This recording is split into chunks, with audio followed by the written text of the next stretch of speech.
Yes, hello, welcome to the show. Great to have you company live right here on Channel 9. James Bracey with you for a jam-packed 100% footy. Alongside me, the usual suspects. Danny Wilder, nice to see you. James. Cameron Smith joining us from our Queensland studios. Hello to you, Cameron. How are we, Brace? And the great top dog. Winning form, well done. James Bracey, how you doing? A lot going on. Yeah, a lot going on. Plenty of scuttle, which actually involves the man next to us. Our special guest tonight, Mr. Daly Cherry-Evans. Nice to see you, DCE. You too, mate. Ready to go. Good win last night. It was. Makes it easier sitting here tonight with a win. I bet. We'll pick it all apart a little later on, but it is the future of the man that is with us here tonight. Usually we'll kick off the show with what we learnt from the round that was tonight. It's all about what we learnt tonight because the guy sitting next to us, 36 years young, 21 tests, 25 origins, over 330 matches for the Manly Seagulls. And within all that, we're talking World Cups, we're talking State of Origin Series wins, a premiership win as well. And after a heavy week of conjecture about his future tonight, an answer. Daly Cherry-Evans, record holder. Become the most capped Seagull in history. Reportedly, 600,000 a season. I think it's disrespectful. This time it's the 7. The captain, Cherry-Evans, sprints in. There isn't too many playmakers out there. Just when you think you've seen it all from this halfback, have a look at this. A lot of our top playmakers are over 35. For the win, Cherry-Evans. He's as ripe as ever for season number 15. Daly Cherry-Evans now. And he's that smart. Cherry-Evans with a wonderful tackle, the veteran, the 34-year-old.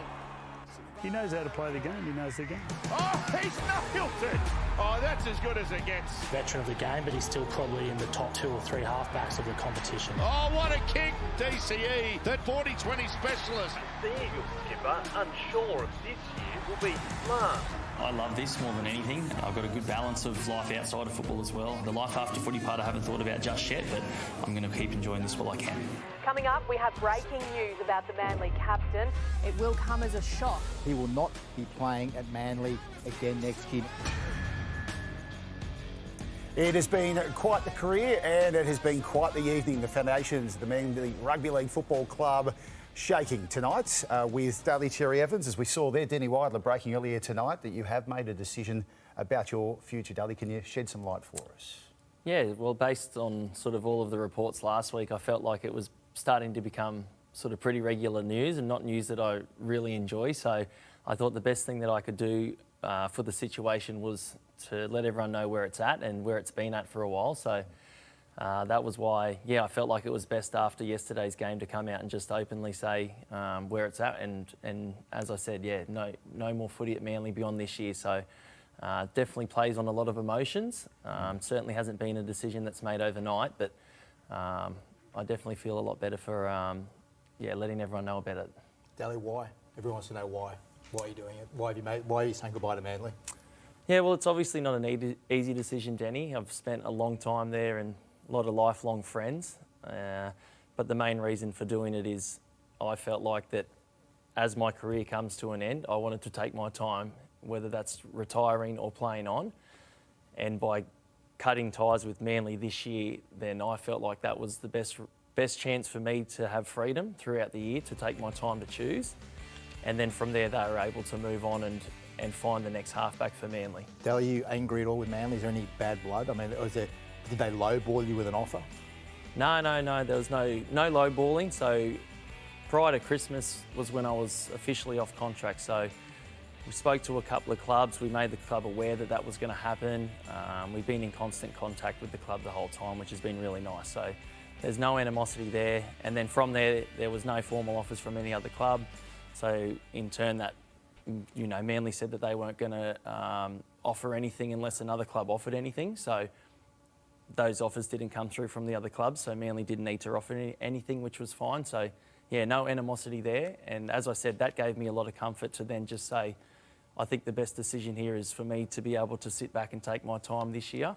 And then just give Manly the heads up that was the last year for me with them. It's a massive decision. You must have taken a lot of emotion. You must have had to talk to the family. I mean, it's been such a huge part of your life to say goodbye to the club where you made your name in a lot of ways. So. Yeah, Danny, that's true. I reckon the last time I went through a contract situation, I tried to put on a brave face, and this time I can be really honest and say this has sparked so many emotions, and as I sort of said to Brace just before, this hasn't been a decision that's made overnight. I've been sitting with this for a while, and the club and I have been aware of this decision since December. So Since December? Yeah. How are they aware? Well, we've been in constant chats with them, so... Was there an offer on the table of late from them to go around at least one more year? Not until NRL 360 tonight. And that's what I mean. I don't have any animosity towards the club when it comes to not offering anything. As I said, we had a lot of great conversations prior to Christmas around what it might have looked like. And as I said, I made the call to tell them.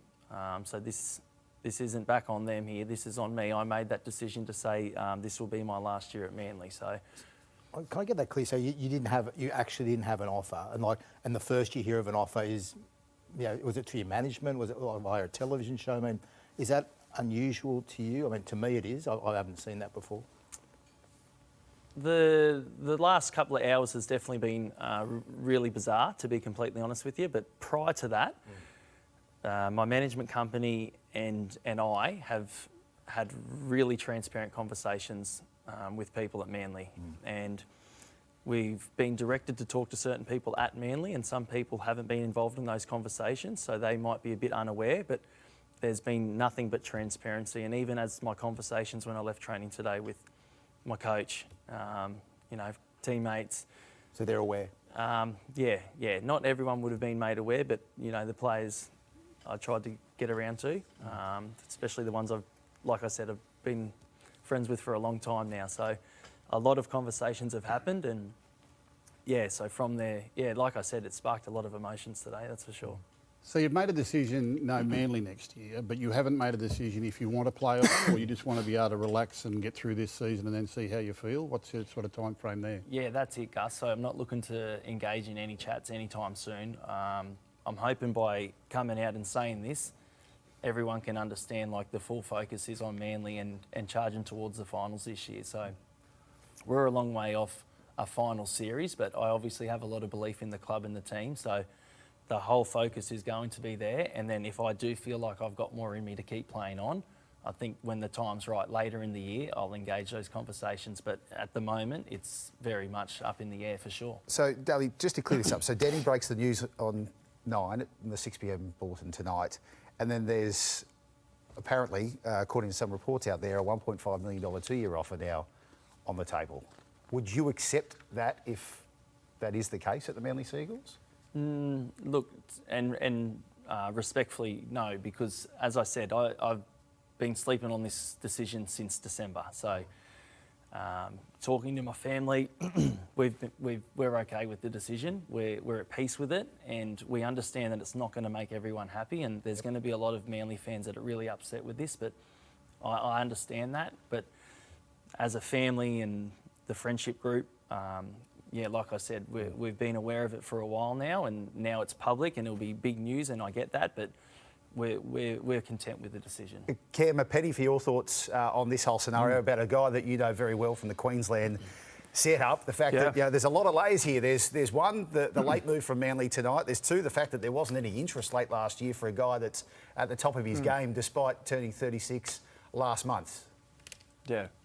Yeah, a fair bit going on. Obviously, we're obviously just learning everything that's going on with Daly and the Manly Football Club this evening. But it's surprising to find out that there's been nothing on the table. Given Daly's form over the last couple of years, I worked alongside him with the State of Origin side, and he's been amazing, particularly with his leadership work with the Queensland side over the last few series. They won 2 out of the last 3. So. And his form for club has been outstanding. I think, for me, Ches, the thing that I wanted to ask you, and it was a bit like what Gus said before, by informing Manly now so early in the season, I get the feeling that you're still going to play on. Is that where you are right now, or you really have no thoughts about next year at this stage? No, Cam, I definitely want to play on. I'm never going to hide that. I love this game and I love playing footy. It's game day for me is still the best day of my week. Ask my teammates, ask my kids. I still wake up every game day looking forward to it. So as long as I'm playing at the level needed to keep playing NRL, I do want to keep playing. But I am very content to not have to make that decision anytime soon, mate. That's something that I am really comfortable with. And I've been lucky to have been able to tick off so many things in my career, more than I could have ever imagined. So if it was to end at the end of the year, I am so content with that part of it. But there is still a burning desire to keep going, mate, to be completely honest with you. But I'm not going to put that pressure on the decision anytime soon. What about State of Origin this year, Ches? Well, there's been a bit of talk around whether you'll continue playing representative football. Have you thought about that? No, you should At retire. any extent at all? Come on, Gus. I think you should give it away. Come on, Gus. No, that's probably the next thing on my mind, Cam. That's when you talk about parts of the game you love. I mean, like, I don't love doing weights and I don't love doing cardio, but I love playing State of Origin. So that's something that's going to be really hard for me to separate from, mate. So my heart's definitely in it still. But I reckon over the next month or so, I'll get really clear on if that's going to be the best thing for me and my body and the Manly club. But is my heart still in it, mate? Yeah, it's going to be. It definitely is, and it'll be really hard to say no to Origin again this year. What about so for next year, right? So say you do play on. You've played well over 300 matches now for the Manly Seagulls. You're a premiership winner there, currently the skipper. Have you thought about it deeply, about having to face the Manly Seagulls in a different jersey? Good question. Yeah, I have. And that's the sort of stuff that makes you feel all those weird different emotions, mate. So the short answer is yes, I have thought about it, and it wouldn't be easy. In particular, if Hamoli Olakawatu was to play directly against me. So it wouldn't be easy. But one thing I'll be really confident is that there's a lot of friends that I've got at the club right now, and regardless of if I play on or don't play on next year, I reckon those friendships stand. So that's, based on the support I've got today from teammates and the messages and calls, I'm pretty confident regardless of my decision, they're still going to be my mates. Well, I think being brutally honest, like as someone who's been in clubland as an administrator, for a long-serving player like this, to come out and give you an indication so professionally at this stage of the year so that they can get on with their lives. Daly can get on with his season and play his last season with the Manly Seagulls and celebrate that the way he does. I think that's professional in my mind. I think, whilst it's disappointing, I guess, for Manly fans and those people, it's still a clear indication to them of what they need to do now, and then allows you to get out and celebrate your last year with Manly. And it'll be an ongoing celebration all year about this being your last year with the Seagulls. Whether you play somewhere else or not, you're always going to be a Manly Seagull. But I think that's really professional. I think that's refreshing, to be honest, rather than having it speculated in the media all year and affecting other people within the club. Yeah, thank you. That's really nice, Gus. And I definitely didn't see myself having this conversation with everyone in round 3 of the NRL. I honestly didn't. As I said, I was clear with the club, clear with my family that this is what we were going to do, and regardless of if I play on or not, next year is going to be different for us. I thought this conversation was going to happen later into the year, and that's probably a little naive on my front, is not anticipating. That's the media, mate. It doesn't go to plan all the time, right? Life doesn't go to plan. So I definitely felt like it had to be nipped in the bud soon, so we could then, as a club, know exactly where we stand and know that there's all to play for this year. And now we watch it all break loose, because if it's not going to be Manly, Denny, then who? Desi at the Titans, the Dolphins back to Redcliffe where it all began for this guy. The Roosters have got a lot of money to splash. You forget about who's on your right. Yeah, it's right down here. Top dog. Always looking for some star power. Look how he's looking at him.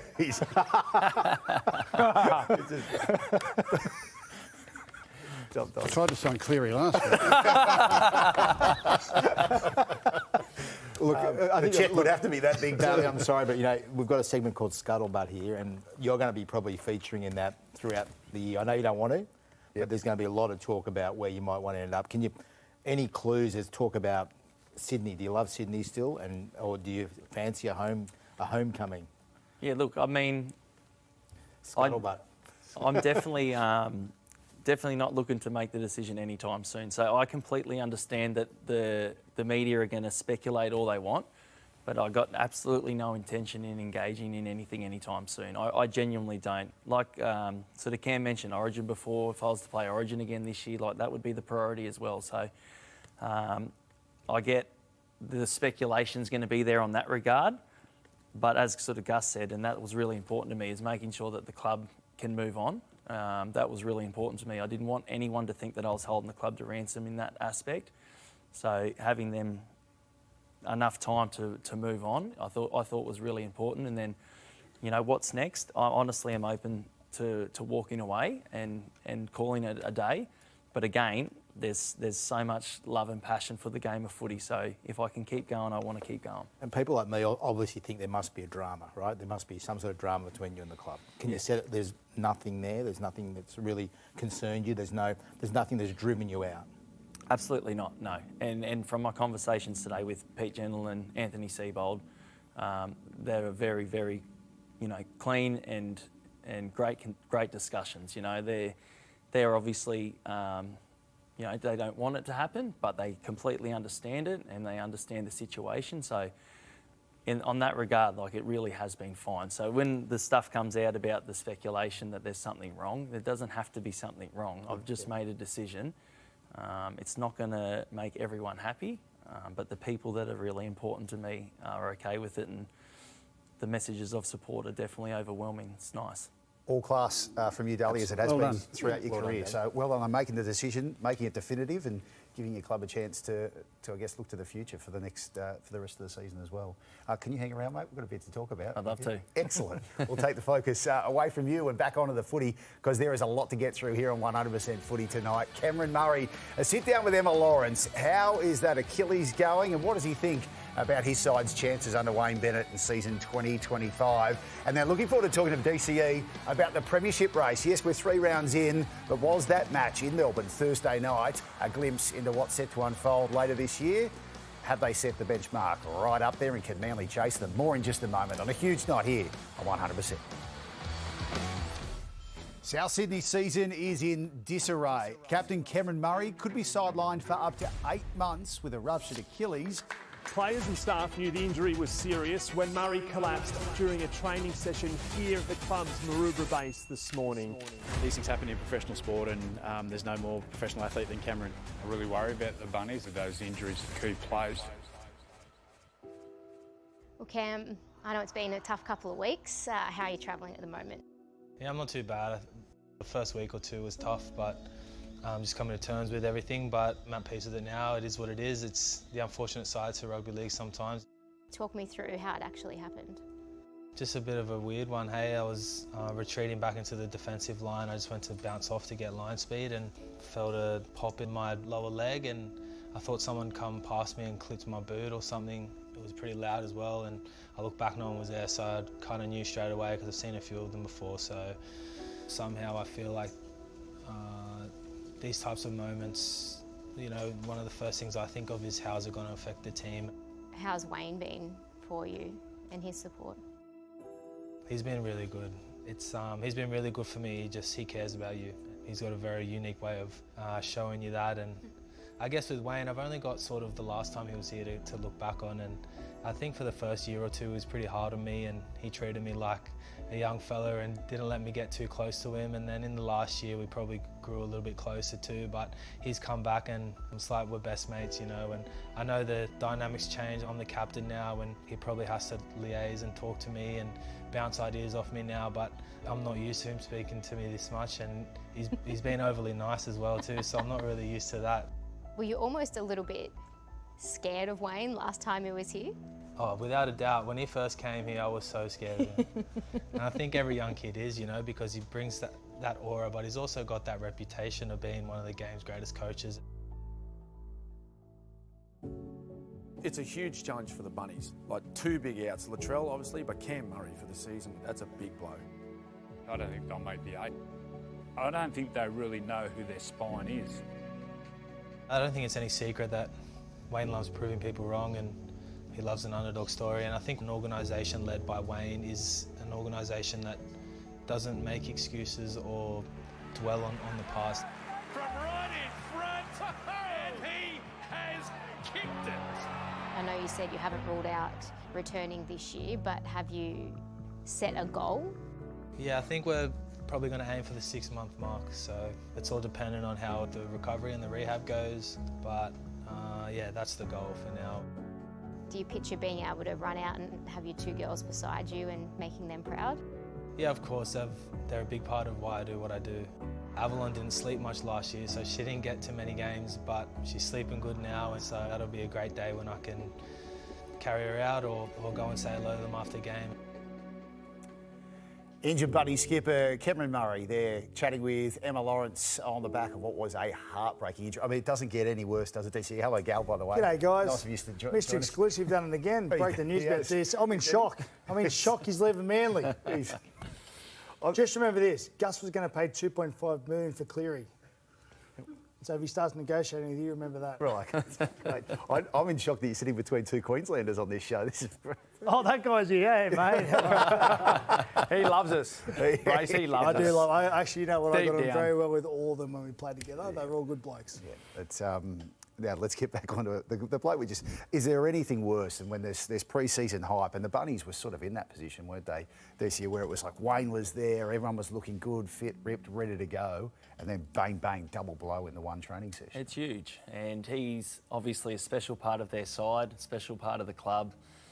So much revolves around him when it comes to their game plan, and let alone their work ethic, the work ethic that he puts on defensively. So it's sad to see him not out there. You want to see the best players in the game playing. So, yeah, it's going to be hard for him. And then all of a sudden, though, they're 2-0 to start the year and against all odds until they go and visit your Sharks on Saturday afternoon. Yeah, it's a good win down there for the Sharkies. They played well. I thought the halves played really good. Nico Hines. Trinder was outstanding, but I think Nico Hines had his best game. He just played footy. I think that's when Nico plays his best footy, when he doesn't think about it too much. He's a deep thinker, Nico, and I think he probably maybe listens to things too much, but he went out there and just played some footy, and the Sharkies turned into the entertainers the other day. They scored some great long-range tries. So, yeah, they've just got to keep it up. The Sharkies, good wins, got to keep it up. Big game this week versus the Dogs.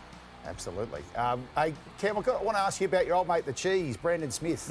Coming from the Roosters to the Rabbitohs, that only adds a little more tension in the age-old battle between these two old foes. What does he bring to Wayne Bennett's side? Yeah, well, I think he just brings a bit of energy. Yeah, we spoke about Brandon on the show last week, and yeah, the type of character he is, and yeah, the type of player that he is. And look, I spoke up and was quite honest last week about his role in the footy side and where I believe his best position is. And I still don't think he's a starting 9. I really think his best position is playing as a ruck forward. Whether that be 13 or number 14 on his back, and really use him as an impact player. So. Look, he's coming back from a fairly significant injury. That ACL rupture last year. Whether Wayne's going to get him over there to play as a 9 or a 13, well, he won't be playing 13, Cam Murray will, but coming off the bench, I'm not too sure, but I think he's a great signing. Speaking about Wayne, and you heard Cam Murray talk about Wayne just before, and the care that he has for his players, I'll probably ask DCE about this. What was it that Wayne did in that 2020 Origin series where Gowser, I'm putting you on the show here, mate. Labelled Queensland. It wasn't you, was it? It wasn't you. Queensland side. It was not me, mate. You got that one wrong. But yeah, but anyway, who was it? Play on. You've said some silly things, but that wasn't one of them. It wasn't me who said it. It was Dean Ritchie. Dean Ritchie was the one that said it, and I got labelled with it. Mate, Dean Ritchie was upset that I stole his thunder. Everyone thought it was me. He was cranky at me. He'd ring me up and blow up. All right. Well, what's Wayne going to do for Brandon Smith next year, Ches? Mate, he's going to instill belief. So that's one thing that you can guarantee is Wayne Bennett coach sides, he will instill belief through every single one of them there. And it's the other parts that come with Wayne as well, whether it's the card games, the mind games. Like, there's just so much going on with Wayne. But I tell you, the one thing that you can guarantee is they'll all be believing they can win every single week. I know there'll be Manly fans watching this tonight on the back of your announcement. You're leaving at season's end going, well, why'd the club let Jamie Humphries go now that they're seeing what he's doing in that 7-jumper for the Bunnies? Yeah, that's a hard one. Like, you're sliding doors moments when it comes to those recruitment decisions, right? So Brooksy and I have been playing at Manly the last couple of years together, and Jamie's sitting there, obviously thinking he's probably not going to get a game anytime soon. To be fair, we've got people like Jake Arthur at the club who have done a fantastic job in the absence of Brooksy and I. But Jamie, while he was at the club, I can say he's got great work ethic. He's a fantastic person, extremely humble. So it's no surprise that he's playing the way he is right now. All he needed was an opportunity, and he's taking it with both hands. Does he look like at least a decade-long player, Gus? Yeah, he was. I was sort of surprised at the back end of his time at Manly. He was playing hooker in the lower grades. They were probably trying to convert him into a 14 or something where he could play with you blokes rather than waiting for one of you two to retire or get injured to get his opportunity. And that happens with young fellas sometimes. And he's at the perfect age now to be picked up by a club. It's a smart signing by the Rabbitohs, and he's already shown his potential straight away. Daly, off the back of last night's win, there'll be a lot of talk about Manly getting them themselves back in form. But in terms of who's setting the benchmark, it has been the Melbourne Storm and the Penrith Panthers over the last 5 years. Thursday night last week. When you watch those two teams go head-to-head, are they still the ones to beat? For sure. And you only had to look at the scoreline to see that they're still the benchmark. So where Melbourne are at, they obviously look like they haven't slowed down based on the form that they've showed in the first couple of rounds. They're scoring points at will. Their spine's connecting up. You know, they're playing some really good footy already in the early parts of the year, but the Panthers side, I've still got to play against them, so there's no way I'm writing them off this early in the season. They should have been no chance the other night, but just through their systems and their ability to play for each other, they've got some fantastic players out there still. Isaiah Yeo showed his value the other night, didn't he? I think that's what it is, their systems and their belief in each other. Like, I think against the Roosters, they made so many fundamental errors that the Panthers just don't normally make, but on the weekend against the Storm, they completed really high up, around 85, 90%, and they were just in the game. And when everyone does their job in that team, they just know what everyone's doing. They play so well with each other. They obviously lost Edwards, didn't play the game. Cleary midway through the game, which was tough for them, but still the back end of the game. Last set of the game, they're still fighting out for a victory, which they were the week before too against the Roosters. They're just a great outfit, aren't they? That's why you can't write them off, because of the system, the structure. We haven't even spoke about the coach. He's obviously doing a fantastic job there, but while they still have Isaiah Yeo, Nathan Cleary, Dylan Edwards, that's not a bad foundation to build around. So they're going to be trouble again this year, the Panthers. Cam, any intel on the spray bellyache gave his team even despite the win after Thursday? Well, I actually had to go into the sheds afterwards, and I'll tell you what, he's a completely different coach now, Craig Bellamy. Like he was disappointed with the performance, and you know he wanted much more from his footy side. I think we've seen some pictures at half time. He's sort of giving the players a bit of a dressing down, but he seemed to take it a bit better than what he once did, and he knew that maybe they got a little bit complacent, and he was a little bit forgiving of his players for that. But watching that game the other night, I was surprised at how well the Panthers played without Nathan Cleary and the way it all went down. Like Blaze Talangi was on the bench. You've got a young half, that man there on screen, Jack Cole, wearing the number 6 jersey. And it probably took them a couple of minutes to sort of just reset themselves a little bit and get back into their game plan after Nathan Cleary went off with that concussion. I was super impressed with the way they went about it. To be in the game at the end, trying to level it up, they were down 6 points, similar to where they were, the week before against the Roosters. To be that close to the Storm was incredible. So looking after that match, I was actually thinking to myself, who took more out of that game? Was it Melbourne or was it Penrith? I seem to think it was the Penrith Panthers. I think this is where Penrith is so good. If you look at the previous week when they played the Roosters, the back end of the game, Nathan Cleary took the ball and actually got tackled. So normally when the player, your team's looking to win the match, you're looking for a big play, you're looking for your best player. You're looking for Nathan Cleary to get the ball. Nathan Cleary played the ball. They weren't concerned about it at all. They went to Isaiah Yeo, went out to the right-hand side of the field, and obviously Brian Tyler got tackled over the side with a great tackle by his opposite number. But the fact that Cleary played the ball, they don't care. They don't care. They just got a great system. They all trust each other. They trust the process, and they get through it. You've got DCE, Manly, you've got both these teams, Penrith and Melbourne, and the next handful of rounds. Battle of Brookvale, round 5. That'll be your final one. Old mate was there at the end too, wasn't he? And that fateful night on Sydney's I wasn't anywhere near the punches. There's a few of us that weren't too proud of how far away we were in that fight. It's your first year at the club too, wasn't it? It's my first year of first grade, mate. So this was a real initiation into what first grade was all about, and more so what the rivalry was about. These guys had created through grand final rematches over the 4 to 5 year period. So you can understand why there was no love lost there. If you're losing and winning grand finals against each other, it's got to create a rivalry. So Amazing night. I'll never forget it. And it's it would have been always 12 sin bins by today's standards. We've had to call it off. 4 on 4.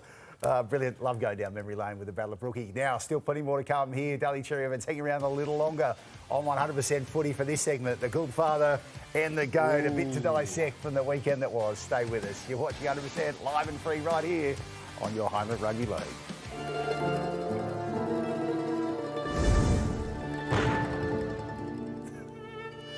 Yes, 2025's new big segment here on 100% Footy, the Gouldfather and the Goats. Let's get into some of the key issues.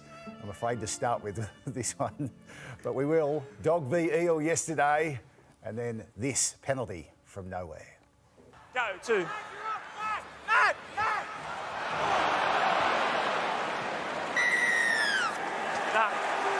You call Matt offside and pull him out. That's against the true spirit of the game. You're calling a bloke offside. He was calling a bloke offside that pulls out of the 10 in the tackle. It's not in the true spirit of the game. Oh, we've got a great penalty to be discussing this one, but of course the first person you think of when the Dogs cop a penalty like that is the top dog impersonating a referee, Gus. That's not impersonating a referee. This is impersonating a referee.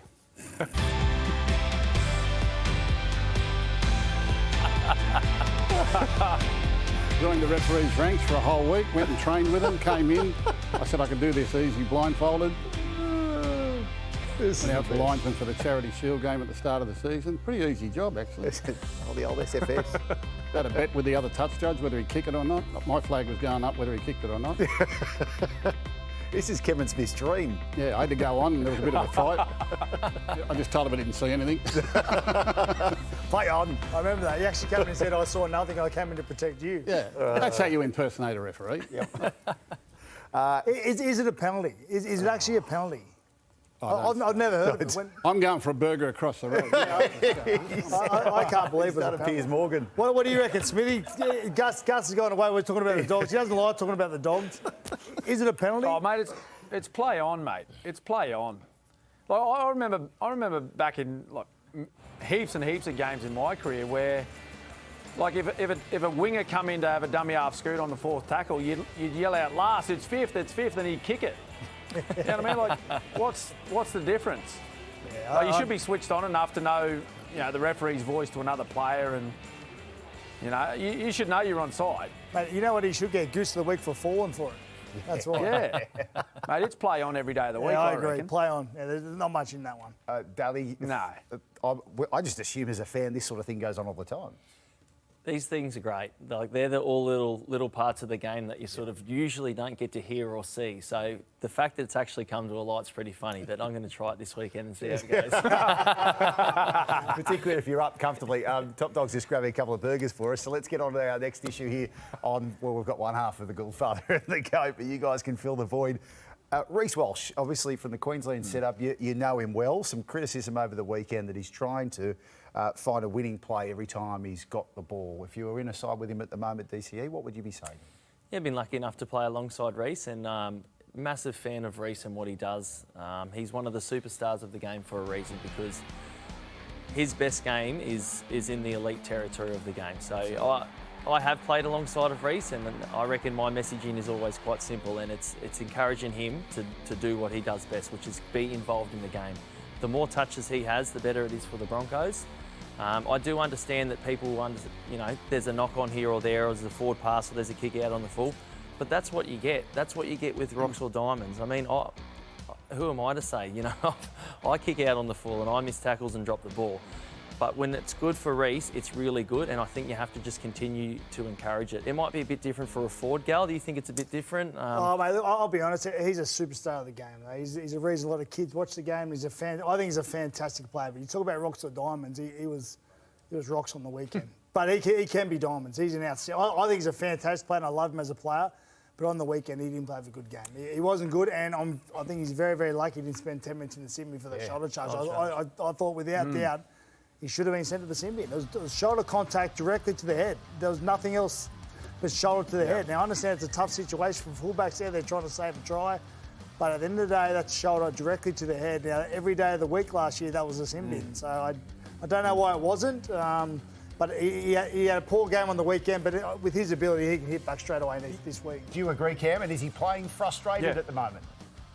Oh, look, I don't think he's playing frustrated, Brace, in particular. I actually think he's probably just trying to overplay his hand a little bit at times. And, you know, he's always on the end of, you know, their big sweeping plays, you know, with that blistering speed out the back of a, you know, like a block player or sweeping play on the end of a back line. But I think he's got to learn or understand, like, time and place on the footy field. And when the right time is to throw that long ball or to try that little offload to a centre, you know, coming out of your own end. Look, he came up with some wonderful plays for the Broncos, none better than that 40-20, which really shifted the momentum back in their favour the other night. I just think every time he touches the ball, particularly in attacking positions, he seems like he's trying to come up with that last pass or the big play for the team. And, you know, guys, I remember back, you know, in the first sort of 3 or 4 seasons of my career, you know, play with a guy by the name of Billy Slater. He was very much the same. But the thing about Billy and what he understood very quickly was that, you know, that was never going to be, you know, a positive thing for himself as an individual, but for the team as well in the long run.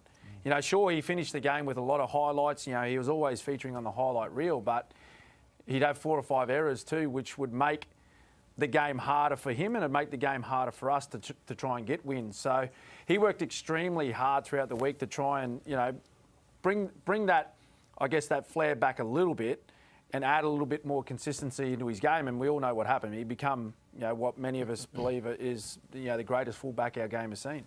Next item on the agenda, you can see there, Gus. The Dolphins, they looked like they were going to get their first win of the season on the weekend, but in the end, it went the way of the team you've got the soft spot for, the Tigers. Are they a chance of finals footy from what you're seeing in the early stages under Benji this year? Yeah, on my podcast, I tipped them exclusively that they'll make the 8 this year. And what I'm really pleased about the first 3 rounds, after 3 rounds, they've got the best defence in the league. Now, it's only 3 rounds in, but that's a big improvement. That's a big shift in mindset from the West Tigers, who you would have thought that have brought Luai in. They're talking about their spine with Buller and these sort of fellas, but they've actually concentrated on the hard part of the game, which is the defence. Their attack hasn't clicked into gear at all. They've got great individual talent, which will be able to accumulate points. But whenever they've got that attitude in defence and they're keeping the opposition pinned down their own end of the field the way they are, then the creativity will come at the back end of the year. I think they're a top 8 side in this competition, even this early in the season. Is it the system that's changed for them, or is it just the additions of the key personnel, do you reckon, Gal? I think the additions of Luai, I think Terrell May has been unbelievable for them. And I think the other front row, Pole, I think Pole has been really, really good too. But I think just another year under their belt with Coruscant, obviously Buller there. I think their spine, Galvin's another one, another year under his belt. So I think it's a little bit of everything. Yeah, the addition of new players and just another year under their belt of planning. I think time spent planning in these competitions is pretty important, and they've had a couple of years now. So, look, I can't put them in my top 8. I'm not with Gus there, but I had a look at their first 15 rounds of the competition. I think they only played, in my opinion, 3 real premiership threats. So I think they've got a decent draw. So, look, if they make the top 8, wouldn't be totally surprised, but I'm not backing them. I'm not with you, Gus. Yeah, I'm a bit old-fashioned this way. Like, I think of it as a coach that the start to a good defensive system is controlling the ball in attack, in what you do with the ball and where you give the ball back to the opposition. And I think what Luai's done, he's given them that calmness and that control. And even when things aren't going well to them, he's holding onto the ball, he's putting the ball down in the corner. They're defending at the other end of the field, which is giving them a lot of confidence, and they're not self-destructing by making mistakes trying to play from their own end of the field or try to force passes that aren't on. He's given them a real calmness and control. That's controlling where the opposition gets the ball, and that's half the way to a good defence. I don't care. If you can have the best defence in the league, but if you're constantly at your own end of the field, you're going to concede points. Luai's got them on the front foot, and he's got them playing with control. They're controlling the ball, which is good. And I don't think there's a rugby league fan out there that's not loving seeing the Tigers on the march. Daly, we're going to... Tiger. We're going to let you go DCE. But, mates, we look forward to seeing you Sunday afternoon, 9 Sunday footy. You got the old foe, the Eels, too. Yeah, we can't wait. That's always a great rivalry, so we'll be there with you this weekend. Always a belter, particularly on a Sunday afternoon. How many Brookvale games do you get early in the year? What's going on there? They've got 7 of their first 9 or something there. It's unbelievable. Yeah. Doesn't mean anything. Couldn't have written it better themselves. Well you know what's not in the spirit of the game? Playing for obstructions with the bunker, you two. The best at it. The best at it. Absolute the best at it. Greg Bird was the best. That wasn't the spirit of the game. Shout out to Greg Bird if he's That watching the wasn't great Donovan. Yeah. Bird, all of them. Cheeks. Oh, Ken, we're letting you go too. Not mate. the spirit of the game. You've got an early tee off tomorrow, mate. Couldn't spell spirit. We'll let you go. Referee Smith over there from the Queensland studios. And Daly, congratulations on your decision too, mate, and all the best with the big year ahead. Thanks for having me, guys. Cheers. Daly Cherry-Evans joining us here tonight, and 100% footy on the back of announcing this year will be his last. The Manly Seagulls next. Eddie Wilder returns. Scuttlebutt Central, yes. Reggie the Rabbit's all riled up, and coaches getting cranky a few rounds in. Back with more right after this. You're going to speak for us, Gus. You know something or something. I might be wrong. Why was this? Oh, look, the reason really can't even done the dogs then if you're dealing in facts. Don't stop. Scuttlebutt Central, it returns here on 100% footy in the back of round 3. So does Daddy Wilder. Nice to see you again, Daddy. James, good to be back. Big yarn at the top of the show, which we'll follow up on in just a moment. But Ricky Stewart's at his entertaining best over the weekend, following his side's loss to the Manly Seagulls at Brookie. Ran halfway and we score a wonderful try. I mean, it's really difficult coaching when you don't know the rules, you don't know interpretations, because I got no idea. My ball player was hit late. We want to make defenders defend this year. That was what the rule was when Wayne and Ivan and I sat down with Ashley and Andrew and Graham. But that's gone out the window. We wanted to make defenders defend. Sticky, far from impressed, and perhaps not alone, Daddy? Yeah, James, I did a bit of a ring around to some of the big coaches today, and I'm not going to name who I spoke to, but all of them are quite disappointed that the NRL have put this or increased this gag on them. They think it's not right that they can't bring up decisions that the referees have made. They said everybody else has got a say in the game, media people, fans, whoever else, but they're not allowed to. So they're really disappointed that they're not given that level of respect by the NRL, and that's a growing feeling, and it's a problem for the NRL if coaches are getting angry about this. Now, they know there's a line you can't cross. Gus, you've had blow-ups with refs, and I know you have to probably be a little bit careful. Should coaches be allowed to say... Okay, Gal, I've only got you left. 2 walk-offs in one shot. Is that a record? Yeah, I haven't seen a burger yet, just quietly. Do you think that says it all, though? Yep.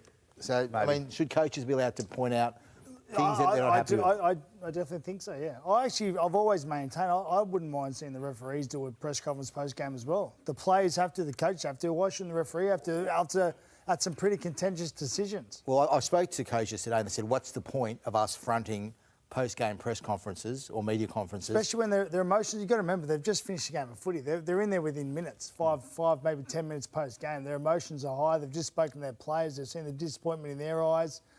It's a hard situation. It's hard. Look, referees, we can't have the game without referees. We understand that and we respect them.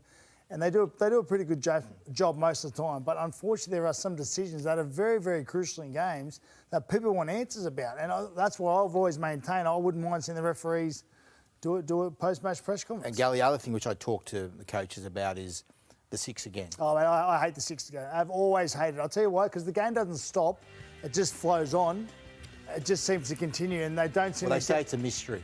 That's exactly right. We don't know what is half the time. Tool. You've got to remember, on Channel 9 on the weekend, the 3 Channel 9 games, there was more than 20 indiscretions in every single game. Now, in the Melbourne-Penrith game, there were 14 penalties and 10-6 to go. That's 24 indiscretions. Could you imagine there were 24 penalties blown? Yeah. It would be absolutely blown up. But the fact that 6 to go just carries on, the referees don't have to answer for it. So I hate the 6 to go, always have. But no, it seems like it's here to stay for the moment. What one of the coaches raised specifically was the 6 to go seem to not be as much in the midfield as when you're on your... Oh, Gus is back. They take a long time to cook burgers over there. 6 to go, Gus. 6 to go. Too many of them. Oh, God. Hey, way too many of them. well, that's the point. If they had to stop the game, this is my point. If they had to stop the game, would they give the 6 to go? Yeah. That's the question I asked. You know, it said 24 indiscretions in the Melbourne-Penrith game. The one yesterday was about 22. There's too many. Now, items you don't expect to see on the Scuttlebutt agenda. Reggie the Rabbit drama. Death. We probably do expect to see that on Scuttlebutt. That's a classic. If it was ever belonging anywhere, this is probably it. We saw there was an incident with a fan, a young Sharks fan. Look, and today Reggie was chased down by the media. I think our intrepid reporter from 9 News, Ruth Wynne-Williams, caught up with Reggie earlier today. I apologise if I did something wrong, but I don't think I did. I'm coming off the field, and he called me over. I went over like I normally do to make the kids happy, and then he grabbed me. Yeah, right. And that's it. So there's an investigation happening now? Is that? Yeah, I think we'll get some sort of answer tomorrow. Well, there has to be. At the, Well, hang on. at the end You're of the not- day, you're having a crack at Reggie? No, look, or listen. the kid or who? Okay, everyone's thinking, oh, poor Reggie because he's 80-odd years old. But the fact is, he pushed a 9-year-old kid. He pushed a 9-year-old kid. We had a Manly player a couple of weeks ago who were a bunch of idiots over there in New Zealand were carrying on, where he warned the blokes over and over, stop carrying on, stop carrying on, stop carrying on. Travojevic gets 10 in the sin bin. They carry on again. So he goes and says something to him, and he's in trouble. Everyone blows up about that. But because Reggie's 80 and pushed a 9-year-old in the face, it's okay. Right, so we're not saying it's okay. Well, but like, what I'm saying is if there's a rugby league player who does that, like there was a few weeks ago against grown men, okay, where there seems to be an issue with it. But there's not too much for me. Everyone laughs. Well, you're laughing about it. I'm not laughing about it. It happened. It's a 9-year-old kid. Did it happen to the Bermuda Triangle? It's a 9-year-old kid. Happened in your home ground, didn't it? It did happen in my home ground, but it's still Ridiculous. it's a 9-year-old kid. Shouldn't have happened. Shouldn't have happened. Shouldn't have happened. Yeah, there we go. Yep, and now you found your next opponent in the ring. No, it's got nothing to do. See, you're laughing about it. You make a joke about it. This is what gets me. You just make a joke about it. It's wrong. Poor old Gordon Chung Tong, I can't even say his name from Manly. But mate, he goes and sticks up for his mate, which we're encouraged to do as rugby league players, and we want to get him in trouble for that. I didn't think this segment was going that way. But it's just I've never seen him as angry. Meanwhile, the other bloke's over on the couch still waiting for his Gus burger, gone? chewing DCE's ear off over there. What is going on here? 100% footy. Stay with us. God knows what's next. I think it's our Tab Top 3. We're back live here on 9, very live tonight in just a moment. Yeah, time for our Tab Top 3, the most inspiring efforts of the round, and Titans fans finally, at long last, Gus, on the board, and it was pretty special against Inform Knights team. Told you they're a good team. This is a good team. They are. I backed them on the weekend. I think they're a top 8 side, to be honest with you. I think they're a great forward pack, some real powerful outside backs, and I think they should make the top 8. If they don't make the top 8, I'll be disappointed, to be honest. Yeah, pleasing part of this was their defence as well. The hardest part of the game. And we've always known they've got the ability to score points, but they're a really serious football team. And if Des gets his way with them, they're going to be very, very hard to beat. Number 2, torn hamstring, and Roger in defence. He tore it before that. Just remember, he never tore it then. He tore it before that. So he's got a torn hamstring. He's done his best to sprint 4 or 5 metres to save a try there. That's a great effort. That is inspiring. Always found him an ultimate team man, Roger Tuivasa-Sheck. He's a very unselfish footballer and just there, getting across in pain to save the day for his team. What about Daddy Garrick with his night out? This is a great story. What, 4 tries, how many points? 28 points? 30 points. 30 scored 30 points. He's he equalled the top ever point scorer at Manly. I think he might have done it a couple of times. He's done it a few years ago as well. But in the all-time top 10 point scorers for Manly, he's on the list about 6 or 7 times. If you love rugby league, you must enjoy watching Manly play. I've watched Manly play for 3 decades. It's never been any different. The way they move the ball and play their attacking football, love the way they play. And he's a beneficiary the other night. Especially at Brookie too. Yeah, they kill it. Something special there. They seem to get a lot of games at Brookvale. Their record at Brookvale is ridiculous, and at the start of their season, they got a lot of Brookvale games. All right, our Tab Top 3. Well done to Ruben, and of course, Little Bub as well to boots on top of what was a memorable weekend. Stay with us. Now, a little earlier tonight, we didn't get to do our What We Learned because we had the big story of Daly Cherry-Evans signing off from Manly at season's end to cover. But Gus, this is what you learned from the weekend, a special moment. Absolutely, a life-changing moment. The Fiji Silktails have been in the Jersey flag competition last year. They got flogged every week, didn't win a game, but they've persevered. They've joined up with the Bulldogs this year, and our staff have had a lot to do with them. And yesterday, they had their first ever win. Just look at the jubilation in the dressing room, on home soil, singing the team song after the thing, and there's a lot of really good kids in that Fiji side. And that's their first win? First win. I thought they won a grand final. That's awesome. First win. Good on them. Yeah, 23-22 against the Dragon. Yeah, maybe some of that talent coming your way down the track too, Gus. Absolutely. How about you, Bray? Speaking of talent, are you looking to take Carl Stefanovic's job? No. I done the Today Show this morning. No, and, we're not showing the... Here is James Bracey taking his job, looking for Carl's job, I heard. No, I'm not. That's serious. That's a green guy. Oh, James. Yeah. Blame Danica. She brought the plate of them in, and then I got peer pressured on live She'd TV. make you eat it. She'd make you Why eat are they it. pinching all our football people? No idea. It's a takeover. Eh? Yep. Sarah held my hand all morning. Rugby league on today. She was, yep. I've got an alarm coming up very soon, so we've got to wrap this thing up. But before we do that, some tips, please, you two, as we have a look to round 4 of the National Rugby League. There we go, up on the boards. Bunny Panther on Thursday, Dolphin Bronco Derby on Friday, and Seagull Eel on Sunday from Brookie Gal. I'm going Panther, Bronco, Dolphins been very disappointing, and Manly by 1,000. Yeah, they're going to shoot pretty straight on the weekend, although local derby, Bronco, Dolphin, don't be surprised. Okay. Here he is again, taking an each-way bet. He's unbelievable, this bloke. He doesn't need me, Gal. He can argue with himself. No, he'll argue with Reggie. Yeah. The rabbit. Yeah, Reggie's 81. Wants to argue with Reggie. Thank you, Gal. He might fight you. Thank you. Thanks for your company on a big show. He'll fight 3-minute rounds. I wake up with today. Bye-bye. This has been another presentation from Nine's Wide World of Sports.